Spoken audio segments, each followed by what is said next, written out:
Ang Kala-arawan ni Sofia. Unang araw ng Hunyo, 2020.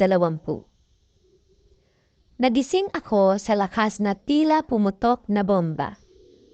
Dali-dali akong bumangon at lumabas ng aming bahay.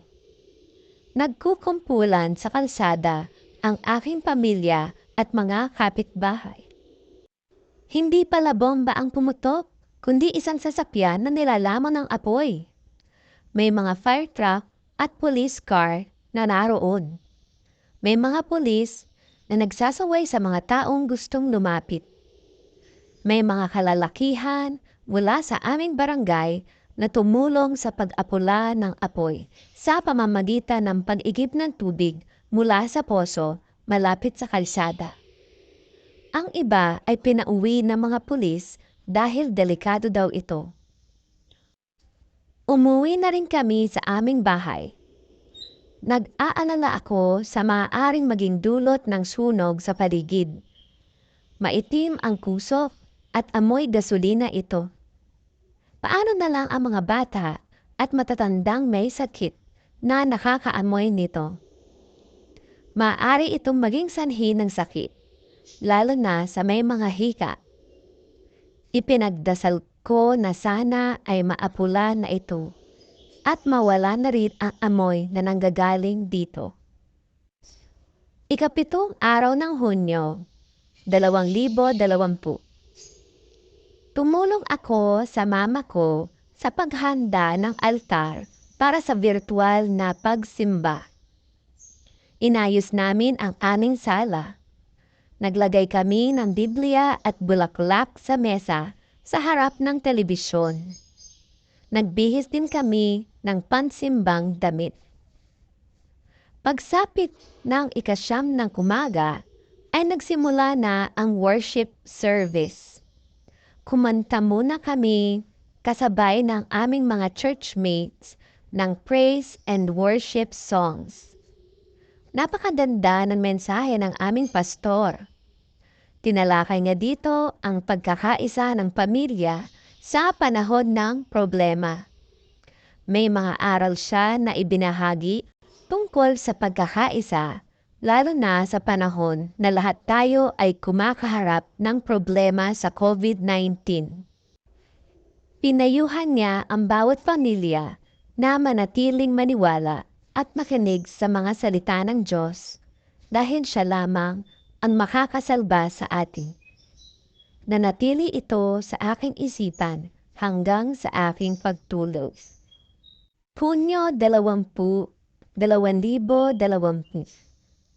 Maganda ang sikat ng araw ngayon. Pumunta ang aming pamilya sa aming farm. Nagdala kami ng iba't ibang halaman na aming itatanim. Mayroong iba't ibang buto ng gulay. Mayroon din kami mga tanim na namumulaklak. Nakahanda na ang mga plat na aming pagtataniman. Kanya-kanya kami sa pagpili kung ano ang aming itatanim. Ang ate Erin ko ay piniling magtanim ng sunflower. Ako naman ay nagtanim ng pechay. Si Bunso ay talong ang pinili.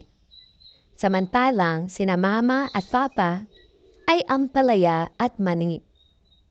Si Kuya Intoy, ang tagabantay ng farm, ay naghanda ng tubig para idilig sa halaman. Pagkatapos naming magtanim, ay naghanda ang aming tito ng merienda.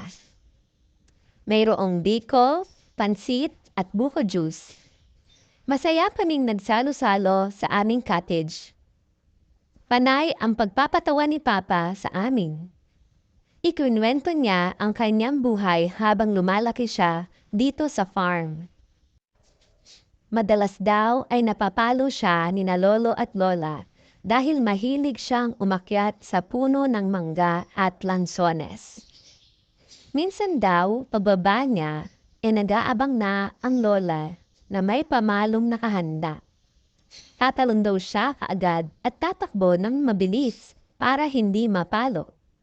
Nagkwento din si Papa na minsan daw ay may nakita siyang malaking sawa. Sumigaw daw siya at naalerto ang ahas. Sa halip na tumakbo ang Papa, ay ang ahas daw ang lumayo. Kaya laking pasalamat niya na hindi siya nakadat. Mula noon ay natakot na siyang maglakad ng mag-isa sa farm. Hunyo 26, 2020. Kaarawan ngayon ng Mama. Naghanda kami ng iba't ibang putahe. Tinulungan kami ng tita sa paghahanda. Inayos namin kahapon ang aming cottage.